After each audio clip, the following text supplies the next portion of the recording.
The Catholics of Oz is brought to you by the Star Quest Production Network and is made possible by our many generous patrons. If you'd like to support the podcast, please visit sqpn.com/give. You're listening to episode 12 of The Catholics of Oz. Catholics of Oz is a show where we discuss faith, culture, and what's been happening from an Aussie perspective. Whether it's synods or science, apostolates and apps, providence or productivity, you can hear it right now on The Catholics of Oz. Hello and welcome to episode 12 of Catholics of Oz. My name is Lindsay Sant and I'm your host. And hosting with me today is Jerry. Jerry, how you going? Very good. Good to be here. Yeah, good to see you again for another episode. So before we begin, remember that you can like the Catholics of Oz on the SQPN Facebook page. You can retweet our episodes on Twitter and leave us comments. Subscribe on iTunes, Google Play, Stitcher, TuneIn, or your favorite podcast app. We're also on YouTube, so don't forget to hit the bell so that you get notifications for when a new episode comes out. Don't forget to leave us feedback on iTunes and other podcast directories and to share the podcast with friends. It helps us to grow the community and to reach more listeners. So, Jerry, why don't we kick off today's episode with Faith Beyond Borders? Well, I'm actually feeling rather good about this. I think we've all arrived at a very special place, eh? Oh. Spiritually, ecumenically. How do you make somebody love you without affecting free will? Welcome to my world, son. You come up with an answer to that one, you let me know. Yes, I had to work very hard to pass Latin and theology. Oh, quite. Those are, of course, the most important things. Oh, yeah. So, Jared, I'll set some context for this Faith Beyond Borders segment and this topic. So this is in relation to the Seal of Confession. And we've talked about the Royal Commission briefly in previous episodes. So it's the highest form of inquiry that a government can order, where they can see any documents, subpoena any witnesses, as far as I know, in order to investigate something. So we've had Royal Commissions, for example. Most recently, we had one into the banks, so into Australian banks, and a lot of things that I think mostly the big four banks were doing in some of the areas of finance and so on was uncovered and kind of exposed, dodgy home loan deals and things like that. There was a Royal Commission into a youth detention center in the Northern Territory, I think, when a young person died in custody. So there was a Royal Commission into that particular thing. But the Royal Commission that we're interested in the results of is obviously the Royal Commission. The title was the Royal Commission into institutional child abuse. So this was a Royal Commission which investigated every organization, whether it's a church or a secular organization that had that had been involved in some way in sexual abuse. So when the Royal Commission opened years ago, people could make submissions, and the Royal Commission also looked at previous cases and reports and so on. So anyway, we're interested in this particular instance in the area of the recommendations that were provided, and many recommendations are made. One recommendation that was made, though, was one recommendation that was made was that laws be created where every citizen, especially adults, I think it is, becomes a mandated reporter. So previously, what it was is that there were certain professions, like I'm a teacher, and other professions where you are mandated by law to report child abuse, especially child sexual abuse, but all kinds of forms of child abuse. So you're mandated by law, and you could go to prison for not doing that. Fair enough. I mean, it's all about the protection of children and making sure that abuse doesn't continue. And now that those laws are being expanded to basically adults. So different states around the country are kind of adopting this law. When it was recommended, the commissioners in their report did note, in particular, that this would cause an issue for Catholic priests, because as we know, Catholic priests, when they hear people's confessions, they're bound by church law, and church law it has to do with the seal of confession. And the whole idea is that a priest cannot repeat outside of confession what they've heard another person say. So, so if I stole some lollies and told the priest, then he can't tell anyone. No matter how good a story something like that would make. Yeah, if it's a good yarn, you can't tell anyone. Yeah. So, but basically, in all seriousness, a priest can't tell anyone outside the confessional what they heard in confession, and that I think it comes on, if I'm correct, now I need to be corrected if I'm wrong about this, but I think the penalty is actually excommunication. Yeah, so it is. It's heavily, it's very serious. When I think that's probably one of the heaviest burdens a priest has to bear. Yeah. He's hearing all this stuff and you're the end product of it. Yeah, you can't talk to anyone about it. You can't go to confession to someone else about it and say, well, look, I heard this and what can I do about it? Jerry was a doozy today. What he came in with, so they can't do that. And they probably can't even say, that was a doozy of a confession that Jerry, they probably couldn't even go that far. So it creates a situation of tension now because who do Catholic priests, listen to? Do they now, and the whole idea, let me backtrack for a second. So the whole idea is basically if a child, or a child came into the confessional and said, I've been abused, or if an abuser, whether it be an abusive priest or someone else, went in and said, I've sexually abused, a child or whatever else, the tension now is, would a priest make the decision to uphold their allegiance to the seal of confession and not say anything, or would they, because they're bound by law to report it, go to the authorities and say, I was in confession and this is what a person has admitted to? Because technically, well, not even technically, actually, sorry, in actuality, the law, the way it's stated, means that a priest has to, by law, or face going to prison, or by church law, they must keep quiet or they face excommunication. So this is where we're at now. At this stage in Victoria, at least, now I don't know what other states have done. I think South Australia have already gone down this route, but I'm not sure. But in Victoria, at least, there are no laws that bind priests yet. However, I believe the Victorian Parliament is looking at making this law by the end of this year. So that's where we're up to. So this is an issue because I know in the United States, wherever Bishop Barron is the bishop of, I'm going to say, I know California passed one. Yes, maybe it's around. Yeah, actually, I think you're right. Yes. So Bishop Barron wrote about it also and clearly objected to this idea that he should be mandated. So we were reading an article on Crux, and actually, if you Google this for Australia, there are lots and lots of articles. And Bishop Christopher Prowse, for example, said that priests won't break the seal of confession despite the law, these laws that are there. So before I go into some of my thoughts, are there any thoughts or ideas or anything that you wanted to say about this article or about the issue itself? Well, I suppose the issue itself and what it's forcing priests to do, I'm not sure if there's ways around it because, and these are untested. So if someone comes into the confession, our local one, the priest would only know who it is by the sound of their voice. I don't know if there's an option because a priest won't stop confession just because they hear something they don't like. Sure. I can't see that being an option for them. I don't know if a priest were to say within the confession itself to discuss with them after, and if the person who would volunteer that information outside the confession, or whether that breaks them of that. And whether a priest is allowed to encourage that. Again, I don't know the answer to this. Yeah. I'm only sort of having these thoughts as we're talking about it now, because obviously you got the one hard and fast seal of confession. Anything you say in here, it can't be repeated. But if it was repeated to them outside, and if the priest was to encourage, something like that. Again, I'm not the person to answer this. Maybe I shouldn't even be raising it because I don't know the answer. But no, it's a good question to raise because it's a question for us as as the faithful, as well as it is a question for priests as well. And again, what is a priest supposed to do with it? What do they do with anything? I mean, that might be a priest question. What do you do when someone confesses things that you're so uncomfortable with? Yeah, maybe we should get a priest on board. Yeah, if you know there's a crime that someone not even if they're robbing a bank or something, So there are a couple of things. I was watching the Royal Commission. So basically, the Royal Commission was, streamed on the internet, and it wasn't interesting viewing. Like, you're watching. It's like a court. You've got these. You've got judges, supreme justices, whatever they are, asking questions and interviewing witnesses and whatever else. And they actually did have some people representing the Catholic Church. Now, when I say representing, I want to be clear about, very clear and clarify this.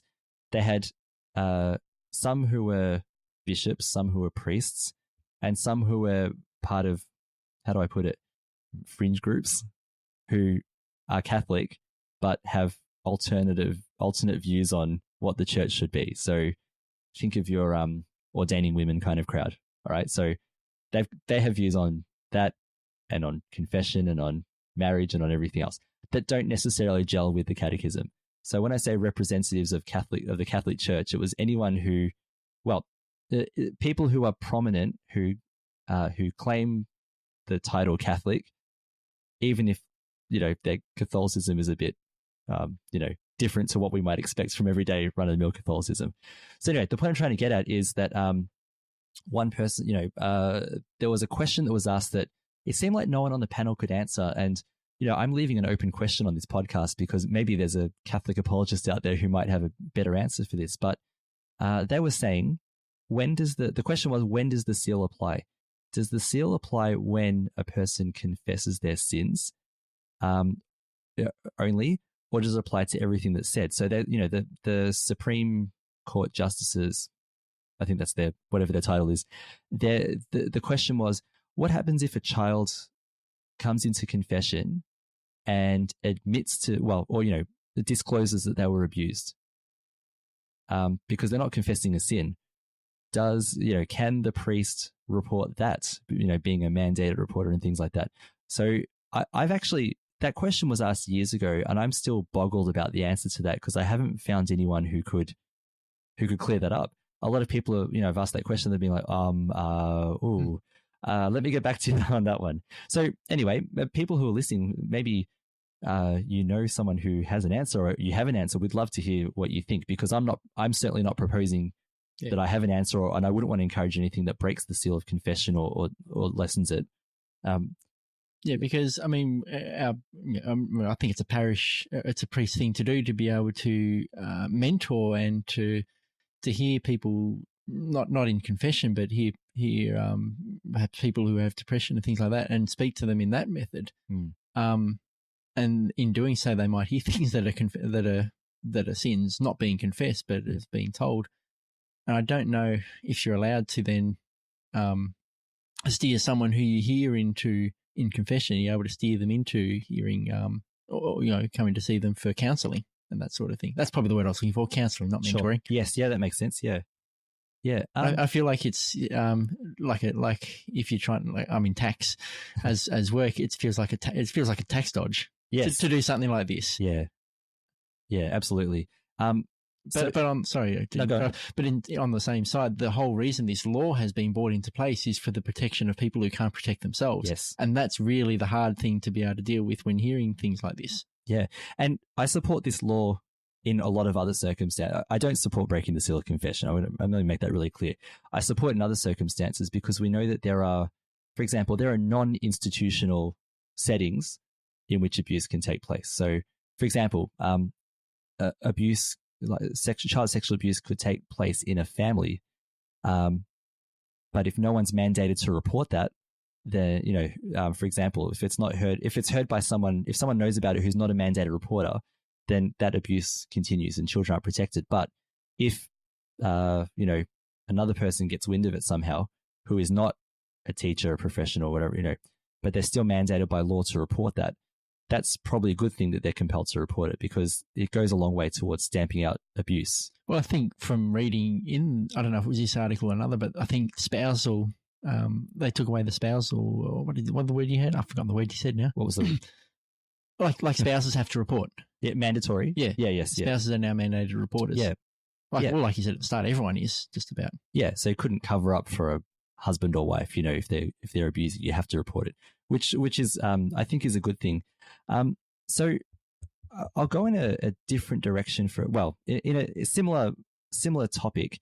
I'm thinking about the topic of religious freedom in Australia. So this is a topic you have to be careful about, because I know there are debates in Parliament now about should there be religious freedom laws introduced and whatever else. They have nothing to do with the confessional. I think it's sort of more along the lines of free speech and who can hire who and things like that. So I'm not interested in commenting on that, but I'm thinking about religious freedom in terms of priests and the confessional. In a recent talk that I heard, a priest was talking about how there are people who are not mandated to disclose things that they hear in society. So a lawyer, for example, is not mandated to disclose the privileged information they hear from a client. A journalist is not mandated to report a source. All right, but we've got whistleblower laws and things like that. And so priests are asking the question, if there are groups in society that because of their profession are not mandated to report under particular circumstances, then why should a priest be forced in their particular circumstances, which I would argue are just as valid as the lawyers and journalists that I've just mentioned, why would they then have to be mandated to break a legitimate use of a seal of confession, of secrecy confession, when others wouldn't have to be? There seems to be a bit of an imbalance. So do these laws, if in their current design are being set about, would these laws actually impinge on a priest's religious freedom? Because I was going to say technically, but it's not even technically, because in actuality, they would go to prison if someone confessed abuse to them and then they didn't report it and it was found out. They would be tried and sent to prison. So religious freedom there, I think, is a bit of an issue. And on the back of that, in this same talk, the priest was talking about this issue and addressing it, and he was saying something that people need to realize that they don't realize out in the community is that because people at that same talk were questioning, they were saying, does that mean you won't report abuse if you hear it? You won't try and do anything about it? And he said, I'm morally obligated to report that abuse.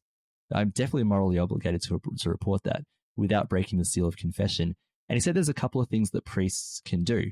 We've always theorized this, but he said this is what priests can do. And he said you have to trust that priests know what to do in this situation because they're trained. They're not just told, here's what you do in confession, goodbye. They talk about the issues too, because of course this is going to come up in our context. And he said, first of all, if and we'll talk about the probability of someone actually going to confession for abuse. He said if a person did actually turn up and say that they abuse children, he said firstly, he wouldn't be. He would say it's good that you've come seeking forgiveness for this because you clearly need to be forgiven, but that forgiveness can't be complete unless you turn yourself in. So the priests, that's what they would do. They wouldn't say, okay, 5 Hail Marys on your way. They're definitely not going to do that. And he said the second thing is, what they would say is, and it was what you were talking about before, they can actually talk about it and offer to talk about it outside of the confessional and say, we need to keep talking about this and we need to go and do the right thing. And, you need to come with me and to the police and we need to turn you in and whatever. Then I can offer you absolution and so on. But the absolution would be conditional on. That is a good point, because how can you come claiming absolution when you know what the consequences are for going and actually telling the law enforcement about it? Yes. Yeah. If you sought absolution, if you wanted to be absolved, then you must sincerely be sorry for it, in which case you would then take the logical steps. You wouldn't say, I'll confess it to a priest and then go on my jolly way, because the theory, the hypothetical was, what if it's an 80-year-old who committed abuse 30 years ago or whatever else? But as you were saying, priests kind of know how to handle this situation. They've been, they've done formation in this as well. The other thing he said is that there's a lot of science on the psychology of child sexual abusers, and there's a couple of things that need to be known. In the overwhelming majority of cases, they don't think they're doing anything wrong. So the probability of an abuser turning up to confession is actually very, very, very low. So because they think that what they're doing isn't wrong. So and without mentioning names of abusers, because I struggle to, but there are some priests who abused who are in prison now who have kind of expressed thoughts that are similar to that. So during the Royal Commission, some of them were interviewed, and I watched, and they weren't talking like they did anything wrong. They didn't seem to to think they were doing anything wrong at the time, or ever. So the psychology or the science of abuse is they don't think they're doing anything wrong. So the chances of an abuser actually turning up to confession is very low. The last point he made, sorry, I'm hogging the microphone here, but the last point he made was, if you create this law where priests are mandated to report in the seal of confession, then you cut off any chance, as low as that probability is, but you cut off any probability of an abuser going to confession, which would be an avenue for them to turn themselves into police. You actually cut that off. So these laws are kind of counterintuitive in a way. But what we've seen is that a lot of politicians who are trying to introduce these laws have been grandstanding a lot. Hey, we need to cut off abuse anywhere it could happen, any possibility of it. And anyone who doesn't support these laws, they don't care about child abuse. That's kind of what we've heard. So I've said a lot. So is there any other thoughts you wanted to add to this discussion? Well, it does lend as well that if I suppose an abuser knows that what they say is no longer bound by the seal of confession, they might then avoid the subject entirely. Yes. The process of giving yourself absolution, again, is like you said, it's what you decide to confess. Now the priest might give you absolution based on what you've said, and if you've withheld certain things, well, the priest isn't going to know that. They're not mind readers. Yes. Despite acting in the person of Christ, they're not given Christ's knowledge of your inner workings. So while you're doing yourself out of proper absolution, it also means that people aren't even, like you said, they aren't even going to say it. Yes, they're not even going to approach the subject if they know it might. If they give the priest reasonable thought that it did happen, and if they think a priest is mandated to do it, even if the priest won't, if they think a priest is going to report them, then they would shut up shop entirely about it. Yeah, exactly. And can I stretch this hypothetical a bit further? Am I being paranoid here? Just shut me down if I'm going a little bit crazy here, right? But what if is there a potential slippery slope where a law could then be modified to say, if a priest hears about child abuse or murder or robbing a bank, I don't know, they must, or a crime, let's just say, crime, a serious crime, that they're mandated to report that. I personally don't think we're going to go down that road, but I mean, maybe we possibly could one day. I don't know. Laws change all the time. So if we went down that slippery slope, suddenly, I don't know why Catholics would go to confession. I mean, we don't go there to commit crimes, but if the integrity of the seal of confession is just chipped away slowly, then we lose that place where we can go to God and be forgiven. That we've got this place. I know, like in the long past, confessions were actually done in public. Like, as in, we're talking about early church, there were public confessions and things like that. We've been given this grace where we sit with Christ. The priest is there, as you said before. We sit with Christ one-on-one, and we have this conversation where we share things that are too hard to share to anyone else. And the reason for that is not to have the sneaky option of going, oh, thank God I don't have to tell anyone else about that. But the whole idea is that you're entering Christ's presence. And if you are going to admit anything anywhere, it's in terms of our spirituality, it's the best place to do it. And I would potentially worry about the possibility that, like I said, that the integrity of it gets chipped away because of this. So could the potential religious freedom issue move from priests to the everyday laity as well? Am I going crazy? I think it's got merit. You do wonder, when something starts, then when does it end? Yeah. I think we found that with, say, in the case of abortion, when they first brought it in, and then I think we found it got later and later into term. Yes. I think in some places it's starting to go the other way. Thank goodness. Thank God. But once one thing comes in, then you see an avalanche of, well, we got this, now we should get what's the next step on that? Yeah. One thing I was thinking about in terms of slippery slope is, say, for example, I'm not going to talk about this a lot, but the issue of euthanasia, where that's a good one. But when it was introduced in last year as law in Victoria, the progressive politician came out and said, these are the most conservative laws, deliberately choosing that word, most conservative laws around euthanasia. There are strict guidelines. You've got to have this many doctors approving it. You have to be within this amount of time, that you're about to die, judged by a doctor, wherever else. And, sure, that sounds okay, but community standards change around the world. Other places that introduce euthanasia in the same way that we have. have slowly started to change as well. The limits. So if we can change the limits in one place, could we not change the limits in another place as well? That's the paranoid slippery slope. And the problem, I guess it's a problem, is that it comes in the form of a compassionate answer. Yeah. Abortion is a compassionate answer to women who perhaps were raped. And that example gets trotted out to justify it. Yeah. The old man or woman who's basically waiting to die, let's give them a compassionate ending. And their sufferings. Yeah.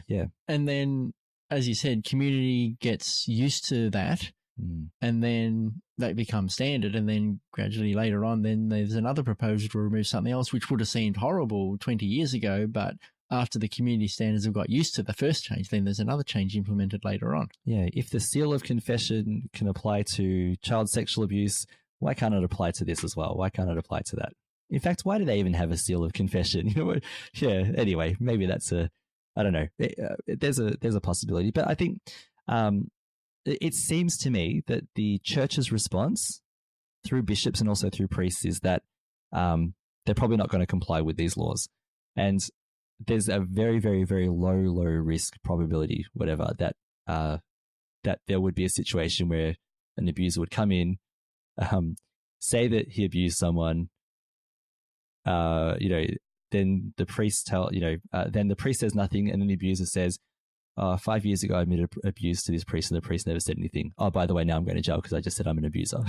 So I'm not sure these laws, or any laws around the seal of confession, actually understand what confession actually is, or how it works, or what priests do while they're in there. I think we've exhausted that one, haven't we? bit of heavy discussion to start our podcast off. All right, so why don't we move on now? We're going to change tack completely, and we're going to do a topic on something personal. I bet you don't know anything about me. You were born in Phoenix, you went to school in Tempe, you're an only child, your favorite show is something called The Real Housewives of Atlanta, and your favorite book is Kendall Jenner's Instagram feed. How did you know all that? So, Jerry, this one is in the context of the time of the year that we're in. You're the expert on this. Why don't you tell us about the time of the year financially that we're in? All right, so in Australia, 30th of June in each year is the end of financial year. So, is there a party? Yeah, all the accountants get out there, take off the tyres and start party poppers. And stay up to the heady hours of 7 p.m. celebrating. Yeah, singing songs together, arm in arm, I'm sure, yep. And making sure that all debits and credits and deductions are counted, etc. Of course, that's what they do on end of financial year. Yeah. What a party. Yeah, so it's this time of the year, we do our taxes and things like that, but it's also a good time of the year to for people to think about their own financial situations, and I guess how they run their personal finances or their family's finances, depending on what their situation is. So this year in January, I did a complete revamp of how my family does finances. And the reason for that is, I had a couple of credit cards that because of things that happened, repairs that needed to happen, like all these unexpected costs that came about. I thought, that's quite large. I might just put that on the credit card. Obviously, they got a bit out of control. And so what I had done originally with my credit cards is I'd worked out kind of a 2-year plan where I'd pay them off. And that, that was going swimmingly and whatever else. But 2 years is a long time, and that's a lot of interest, extra on top of the original amount that you have to pay. So I also was trialing at the time an Audible account, which Audible is like this audiobook account that Amazon runs. And I was looking at the top selling books on Australia's Amazon Audible system, seeing what there was. And the number one book, and still is the number one book on Amazon in Australia, I've stressed in Australia, the number one book is called The Barefoot Investor by Scott Pape. And it's a book basically about your personal finances. So how to sort of restructure them and eliminate debt and start saving. So what happened was, as a result of reading this book, was that I was able to get my credit cards under control in the space of 6 months. And I'm actually getting excited because the last credit card I was paying off will be paid off in a month, which is like, so no more credit cards, which is really good. So we thought we'd do a segment on how we run our finances without telling you how much money we have. And nothing to get excited about, by the way. But how we run our finances so that we can pay bills, be ready for emergencies and et cetera, et cetera. So who's going first, Jerry? Do you want to go first or do you want me to go first? You can go first because I got the book. Yeah, you got the book. Sure. So what's in this book by Scott Pape?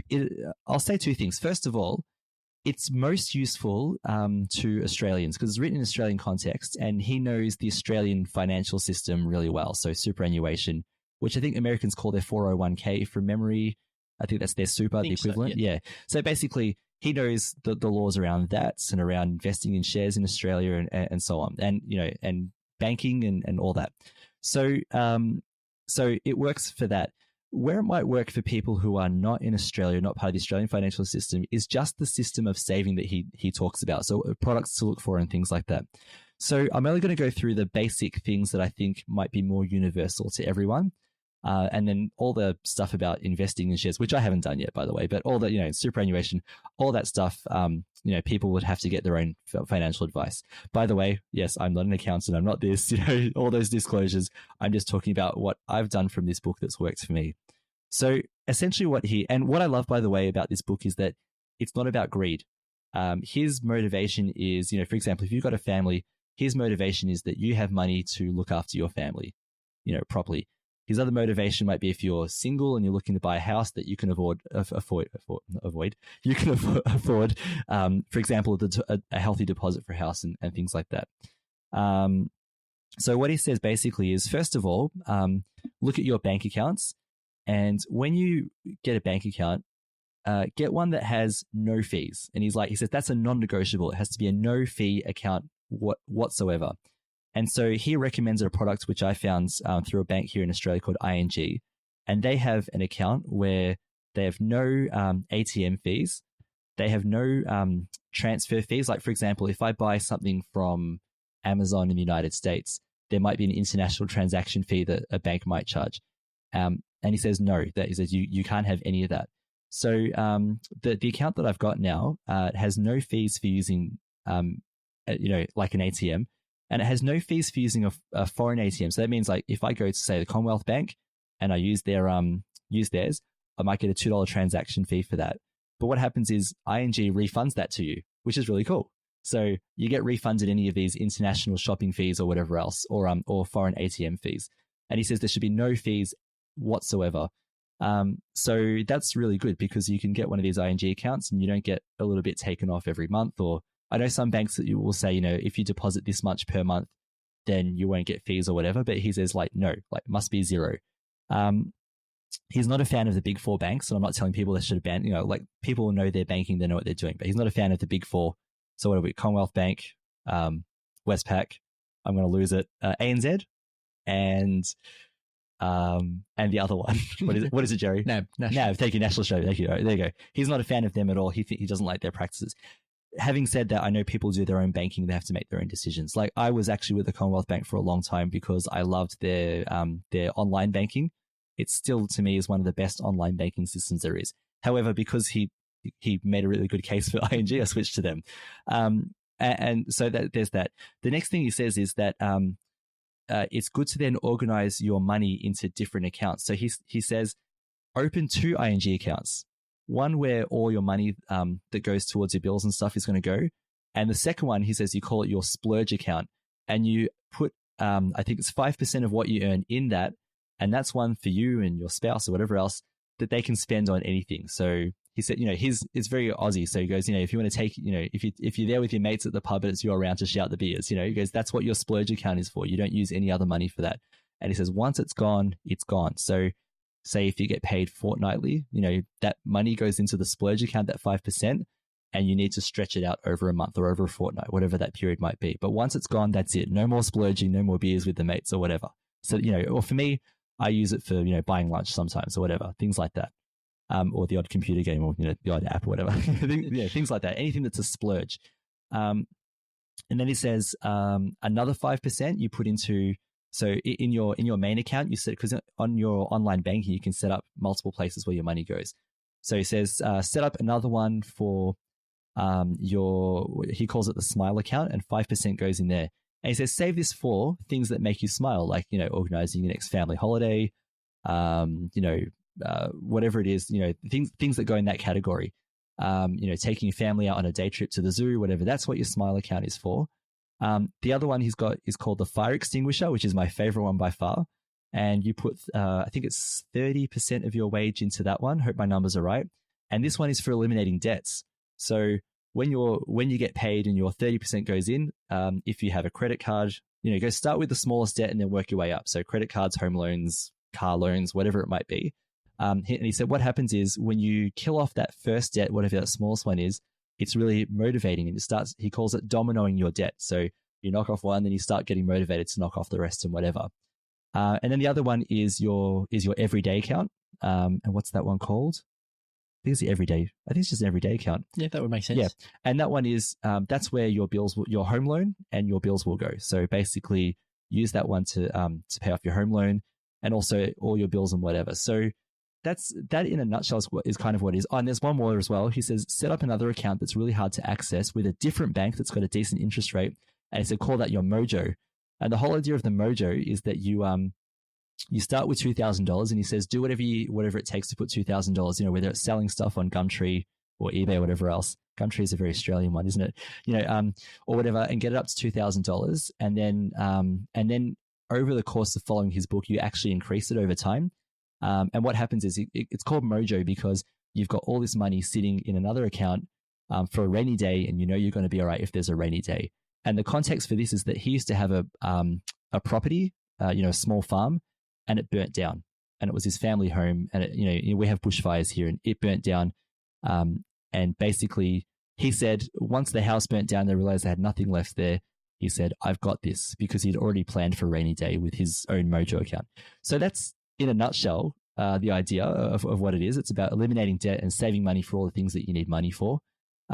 And I like it because, like I said, it's not about greed. It's about just looking after everyone. And so far, out of all the things I've tried, it's been the best one for us. Because, like I said, 2 credit cards within 6 months instead of 2 years that are gone. Managing, other debts that I have, and also being able to look after bills without having to be worried about where the money's coming from. Because I have done that before. So that's mine. Jerry, what have you got? Well, I think just following on yours, the talk is really, if you're not in a way to try and, like you said, greed, but it's not all about greed. If you're in there trying to make money, then maybe you got to do more complex things. But if all you're trying to do, if your money is just there for you to use, on your family or wherever else, then it's just about simplicity. Yeah. And so that's a lot of what Scott's book does sort of cover, is trying to make things simple and easy to access for everyday Australians. And can I jump in just on that simplicity? He said, if you can't write your personal finances on the back of a serviette, then it's too difficult. And he shows you how to do that. Sorry, keep going. Just on that point you said. I feel like the serviette would tear as soon as you put pen to it. Yeah, that's right. Yeah, because apparently he wrote this with his wife to be.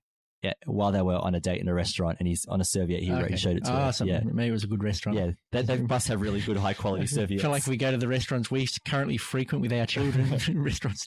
Yeah, where they spill drinks on the table, spill their Happy Meals all over the. Yeah. I feel like those napkins would go. Yeah.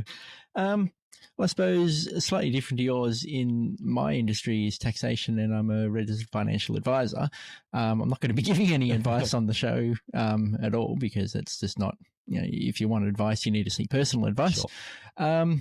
So I suppose my situation is probably slightly different, probably due to that sort of upbringing and education that I've sort of had, and the work that I'm in, is that I've got a credit card and it gets paid off every month. Yep. The only time I ever paid interest was when I didn't quite understand the system of credit cards and realized, I thought I had, they said like interest-free period of 55 days, but it was actually up to 55 days. Up to, of course, yeah. So I waited 55 days after the statement came out, but that was, Sting. Yeah. And that was really early on. Yeah. When I first got the card. So, credit cards, even personal loans and car loans, well, not so much car loans because they've got security, but where there's no security on a loan, you're paying a lot higher interest, and that's where it's going to hurt. Yeah. So one thing that might help simplify is consolidate. So while Scott said pay off each loan bit by bit. There might be a way to get everything into one loan. Yep. Being the home loan, hopefully if you've got a home, or at least something that has a lower interest rate. Single figures is good, and below 4 is better. Yep. So I don't know about you, but I think mine's below 4. My home loan starts with a 3. Yes. The interest rate, and that's probably where if it doesn't start with a 3, I think that's Yellow Brick Road. Say if it doesn't start with a 3, you're paying too much. Yeah, I agree with that too. Yeah, at one stage, ours started with a 5. But we were at the time we were ready to refinance, and now it starts with a 3. So we're thankful for that. Well, I think over the course of having it, and this is what interest rates do, I think yours went up to 8 or 9 at one stage. It did, yes, yeah, that's right. The global financial crisis, it went up something shocking for a while. But given that a loan for your home is probably the biggest loan you're ever going to have, or a home, maybe not yours if you buy an investment property, the loan is going to be the biggest thing you'll ever owe. Do the most work on sourcing where that one comes from. If you save a couple of bucks here or there on changing other, say, insurances or things like that, well, whoop-de-doo. Yep. But even if you save 1% of 300,000 or 400 or whatever 100,000 you've got is a substantial amount of money. Massive. And that's what you could be saving if you've sat with the same bank for a while, and other banks or financial institutions go past it. You said you don't invest in shares at the moment. At the moment, yeah. As part of my work, I decided to take the plunge into that probably about 12 or 13 years ago. Just so that, well, all these people are investing. This is my work. Perhaps I should find out what the fuss is all about. Do the practical, yeah. So on the eve of the global financial crisis, I threw in 5 figures to shares and watched it become 4 figures. Oh, yeah. Which was probably the best education in shares that I was ever going to get. Yeah. Because before doing that, I did. So we've got the Australian Stock Exchange here. They run what's called, a share market game where you have a fancy. I might even have mentioned this to you way back, because I think they do one for schools. Yes, that's right. Yes, yeah. Basically, you get this phantom amount of money. Let's just call it $10,000 to invest in shares. And it follows the price of the shares as they go. And at the end of, let's just say a month, 3 months, whatever it is, the results come in as to how well your phantom portfolio did. Yeah. And when I did that, well, hey, being on the eve of the global financial crisis, everything was skyrocketing. And I thought, this is a no-brainer. Put money in banks and the banks will go up. Put money in all these shares I know the name of and they'll go up. And so when I did that in real life, they went down, plummet rather sharply. Yeah.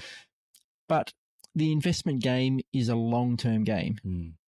I mean, there'll be people out there, and these are the complex people that Scott Pape isn't trying to sell a book to. The people who make money on the market going up and down. That's not the kind of, that's not the market you go into if you're an unsophisticated person.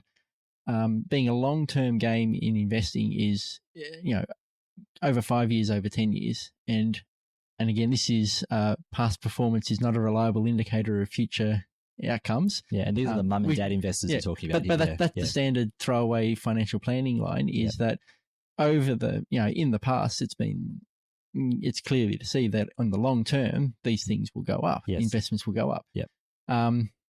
Obviously not all investments go up, and there are people, most of us, and as well as people who are listening, probably know people who have been burnt in financial investments where it's just gone to nothing. It's not always not always the case that something is going to come good eventually. So in terms of investing, I suppose just as a general thing, investing something you understand. Yes. If you don't understand what they do, then you don't understand how they're making money. That'd probably be the main one for investing. And then, even some things called blue chip stocks, they're the things that are supposed to be safe. Yep. Just, it doesn't seem like anything's blue chip stock with the rate and change of technology these days. Yeah. So one blue chip stock, which I'm going to name drop, called Telstra. Yes. We know Telstra because they're the prime phone company here in Australia and communications company. They're called blue chip because their shares aren't supposed to move much, but I think in the space of a year or 6 months, it lost half its value. That's right, yeah. Ouch. Whoops, yeah. And so investing is really something you get into with what I would call play money that you're not going to lose things over. Yeah. And when I say lose things, not lose your temper, I mean lose your house. So you won't miss it if it's gone. You'll miss it. You won't be happy, but but you won't seek your family. Yeah. It's money that's spare, and that's always what. You're not putting people at risk. So when I said I put 5 figures, it was 5 figures that I had spare because at that stage, we'd bought the house, we had a loan, we paid a fair bit of it down, and we were well in the clear of not being in debt. So it was essentially money that we weren't. I keep saying not sad to lose, but it's not like, oh, we didn't want to lose it, but it's not money that we were going to put ourselves in dire straits. You're not going to lose your house it anymore if you lost it all. Yeah. Yeah, and so because some people will invest, they'll borrow to invest, and if that goes sour, then they're right up against it, because the bank will come, and if they've borrowed for it, the bank will come and call for it, and you've got, the shares aren't worth as much as the loan was anymore. Maybe if you're a sophisticated investor, that's suitable for you. But if you're just, dipping your toes in, don't dip your toes in. Yeah, that's Warren Buffett's book, not Scott Pape's. Well, actually, Warren Buffett's book is another one. While he's more sophisticated investor than Scott Pape, I think it's one of his suggestions is invest in what you know, and invest in, what's going to be around. Like one of his investments was Coca-Cola, because who's going to take what Coca-Cola does? Yeah. I mean, Pepsi, I suppose, have tried, and among other things. And there's no name brands in there. But I suppose his method was always value investing. So something that is valuable because of what it is. Something that's got a strong brand, and again, with social media and how easy it is to ruin your brand's reputation, that may not hold as much weight as it used to. But I think he invested on reputation. Yeah. So again, it's all general stuff. If you want to do something more complex than Scott Pape sort of stuff, you probably need to get personalized individual advice from at least one person, from at least one advisor, and probably more than one, because we've had people who've come to us as financial planners after they'd seen someone else and the plan that was put to them is just not suitable for them. Yeah. So more than one person to get advice from, and you're not obliged to follow it just because someone told you to do it. Yeah. And I think that's the key thing, isn't it? Whatever we've said today, like people need to get their own financial advice from different advisors. And like you said, weigh up the different things that people have said. Yeah. So I guess from my perspective, it's the, I'm looking at the family bills, and from your perspective, you've got this, clearly you've studied, you've got this, like that more complicated knowledge of how it all works. So I think, people listening, you decide where you are with that, because as long as you've got a confident strategy that I think at the end of the day, make sure that you can feed your kids. That's the key thing. What I think one thing I like about what I've been reading is that you have to just make sure that every dollar is doing something. So for example, that daily expenses one I've talked about, that's going to go towards bills. That they're all don't have a spare dollars floating around, because they're the ones that are going to get wasted. So put everything to good use. Yeah. The other thing I did in my massive review in January was I actually went through all my bills to see what I was paying for internet, gas, electricity, water. I've got no choice, but the ones that I could change.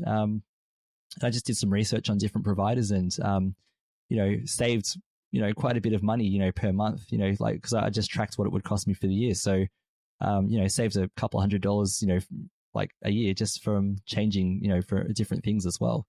And I love the thing about how a lot of companies don't have no lock-in contracts anymore, which is really good for us. Yeah.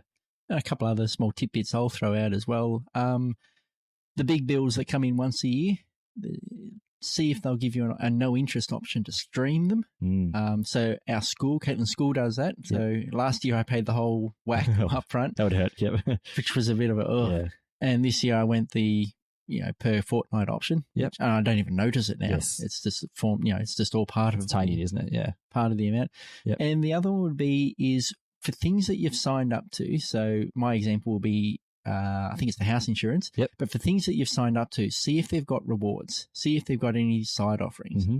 What I found out when I went, because our house insurance came up for renewal, I didn't like the look of the number. Yep. So I thought, well, I'll go and look around. As it turns out, the number is justified. It's one thing I learned. But what I also learned is two things. One, not just what the number is that I'm paying, but what I'm actually getting for it. Yes. So in terms of our house insurance, we covered for complete rebuild. That's right. As opposed to a specific number. Yes. Which I'm not an insurance expert. I'm not a building expert. I've got no idea how much these things will cost. Yeah. So I could either be underinsuring or overinsuring if I put a specific number. So, a complete rebuild for me in my inexpertise in that area makes sense. Second thing I found out is that our insurer also has a rewards program. And one of those things you can do is buy discounted gift cards. Yep. Now, while that doesn't sound like much, what I've now decided to do is buy all of our shopping, so all of our Coles and Safeway, I can buy gift cards for them and then use them at the shop. Yep. At a 5% discount. If I spend $200 a week for 50 weeks of the year, that's $10,000 I'd spend. If I get 5% off that, that's $500 I've saved just by being signed up. That's perfect. If I didn't like the number of my insurance before, I can just tell myself, well, by being with this insurer, I've now saved $500 off my insurance. Yeah. You can save up for your next insurance policy. Yeah. Just little things like that. Not everyone. A lot of places have reward programs or linked programs where, yes, you might have to do a bit of research and work. I had to do a bit of work just to try and log into my rewards program because I just couldn't get it to work. Yeah. But there are things that, it just takes a little bit of research and time to see what they're actually offering, because most people, you sign up for something and then I just got the service connected and that's all I need. But yeah, these days there's a lot more things available. Absolutely, yeah. And just a bit of research goes a long way, doesn't it? Can save a few dollars. So, if any of you have any tips on how you run your family's finances that you think have really, really worked for you and might be useful to someone else, feel free to share them with us, and we'd be happy to share those around as well. So let's get into our last segment for the day, and we're going to talk about apps. The enterprise computer system is controlled by 3 primary main processor cores, cross-linked with a redundant Mellicort's RAM stack, 14 kiloquad interface modules.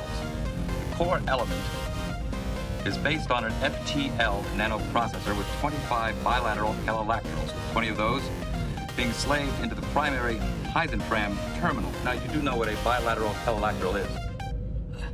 Well, of course I do. So, Jared, very quick segment on a couple of apps and services that I found really helpful recently, or fun, I should say.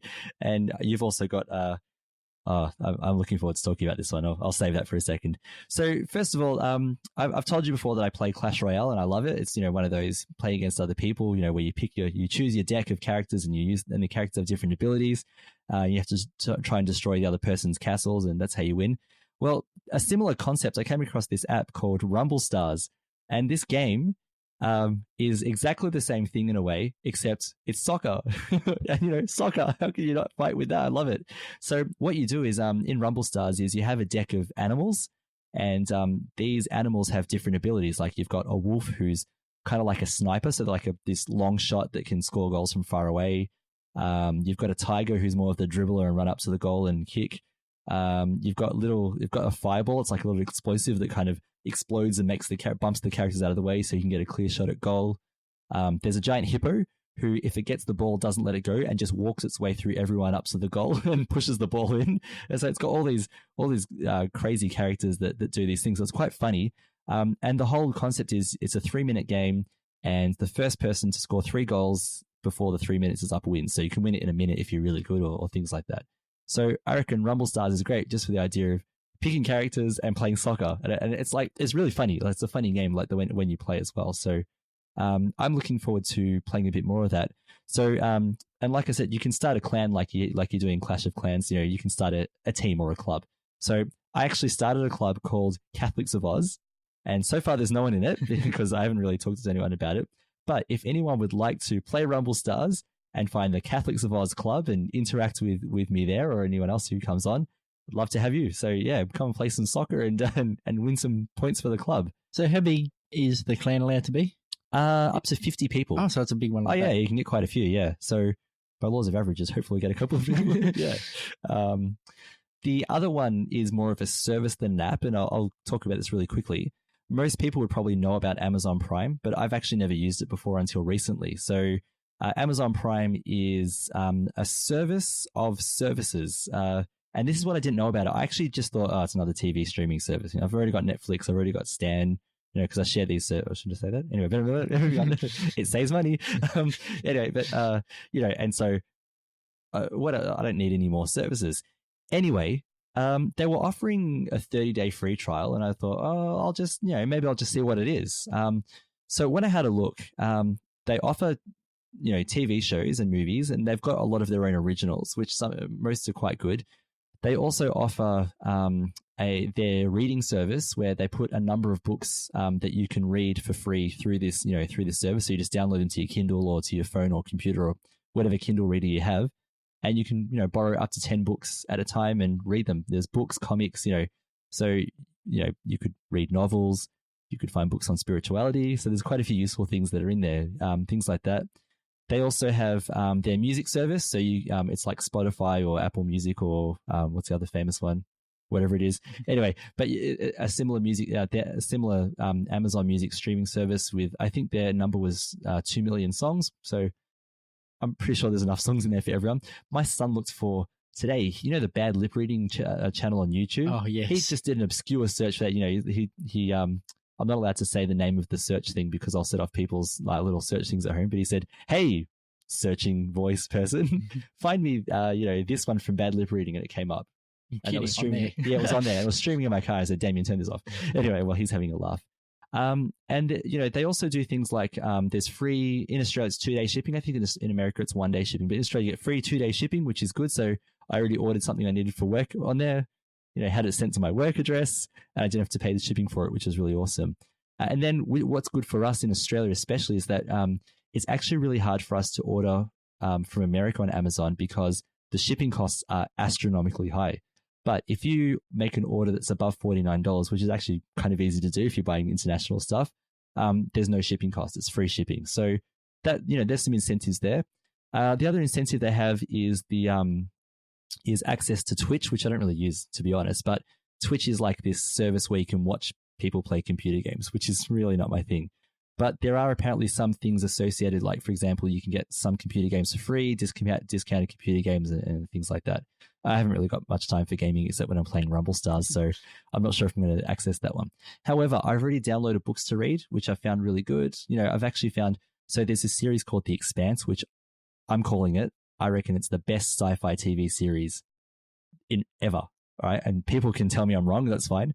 It is a bit grown up, it's a bit adult in some places, but the storytelling is OMG amazing.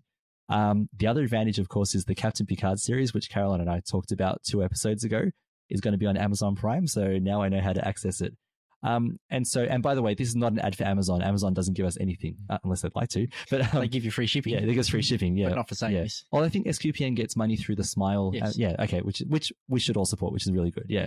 But in Australia, it's $6.99 per month, which is actually quite low considering Netflix is $12.99 for the basic and then up to $17.99 for the shared one. Or it's $59 per year, which is like a massive saving if you don't want to pay per month. So I'm actually kind of leaning towards keeping this one. I might just ditch one of the other services because I find I'm getting more value out of it, to be honest. So there you go. Those are my 2. Now, Jared, geeks of the world unite. This has been many decades in the making. Tell us this wonderful news that you just heard. Well, now you said you don't have much time for gaming. I think I'm going to have some after so this. Maybe you're going to have to put some into your splurge account. I'm going to have to for sure, yeah. So 17 or 18 years ago was the last time we heard anything new from this. Jared. In the turn of the century, RPG gaming turned on its head. With the release of Baldur's Gate. Absolutely. Stunning game. So, casting our minds way back to that time, you would have been just out of high school. I was still in it. So I don't know how I managed to buy this game. Now thinking of that. Dad, can you access his splurge account? So Baldur's Gate, it's a role-playing game where you control a character. You get other non-playing characters and who join you, who you then control. It's basically a game of our childhood. So I should say we're slightly expanding the apps segment today, potentially permanently with things like this that we see that we're interested in. Yeah. So Baldur's Gate, number 1 came out and followed closely on its heels by number 2, Shadows of Arm, following the same sort of storytelling and role playing.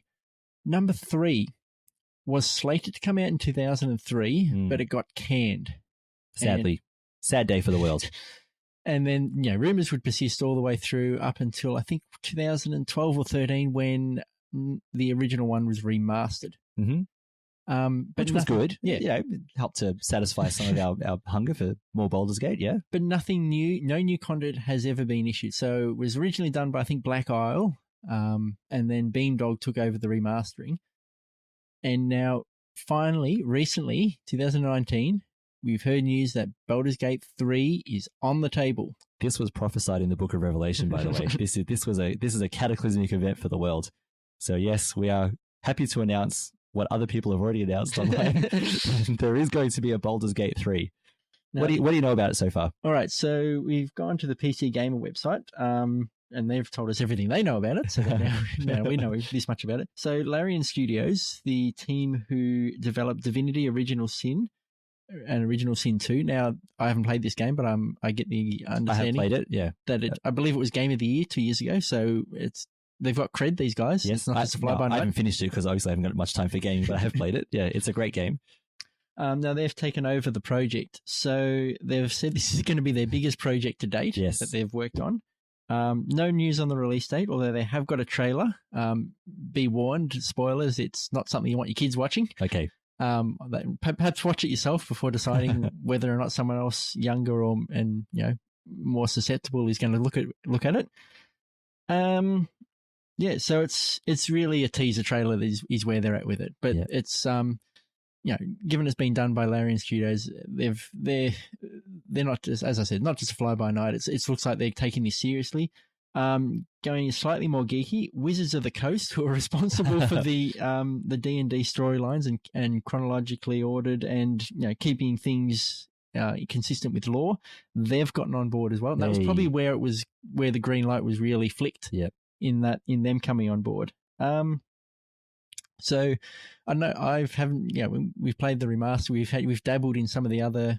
I think Icewind Dale was another one. We've played, tried to do it together, which is really difficult. Lindsay, how do you feel about hearing this? I say geeks of the world unite. So there's a couple of things I'm really happy about. First of all, the people who are behind it.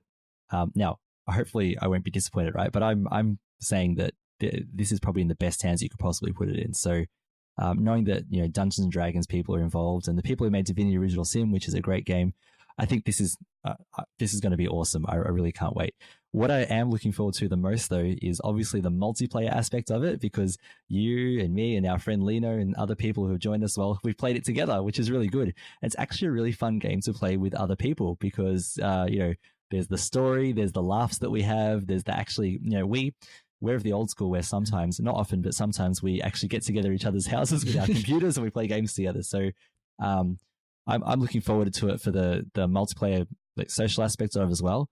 And the fact that it's Baldur's Gate and it's more Baldur's Gate, that's really exciting. Yeah, it's really the grandfather of the RPG games. Yeah. It's actually also one of the few games I've actually finished. Yeah, that's right, yeah. I've played many, I have not finished many. Yeah. If you're going to sink your time into something, if you're going to splurge your time on something, this is the one to. Well, that was high school. That was high school time and potentially early uni time. So that was a lot freer. Yeah, more free time. So that piqued our interest. And generally in the past we've done apps and things like that we've got on our phones, but possibly this is a time to slightly expand that into other areas there where we're finding interest in.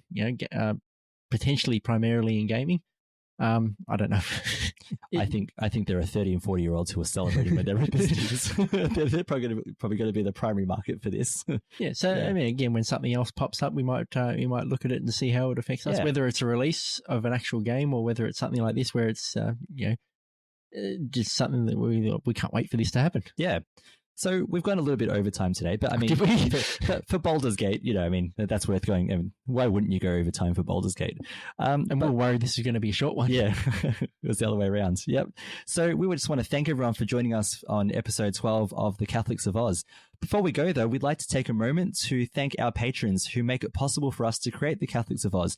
Today, we'd like to thank John S., John V., Keith K., Lawrence Z, not Z, and Maria N. Through their generous donations at sqpn.com/give. They make it possible for the Catholics of Oz and all of the other shows at StarQuest to continue. And you can join them and support the podcast and all of our other shows on SQPN by visiting them at sqpn.com/give. Also, we'd like to know your thoughts about today's topics that we've discussed today. What do you think about our discussion about the seal of confession? What do you do with your finances that you think is useful for everyone else? Are you excited about Baldur's Gate? Don't worry, we know the answer is yes, so you don't have to answer that one. You can send us feedback by visiting sqpn.com/Oz, where you can also find our show notes for today's episode. You can also visit us at facebook.com/StarQuestMedia, where the main SQPN Facebook page is. But also, we have our own Catholics of Oz Facebook page, and we'd love to see you there at facebook.com/Catholics of Oz. Come and join us and discuss our episodes there. You can also email us at catholicsofoz@sqpn.com. Jerry, thanks for being on the show today. Very good. Glad to have been here. And once again, I'm Lindsay Sant, and thank you for listening to the Catholics of Oz.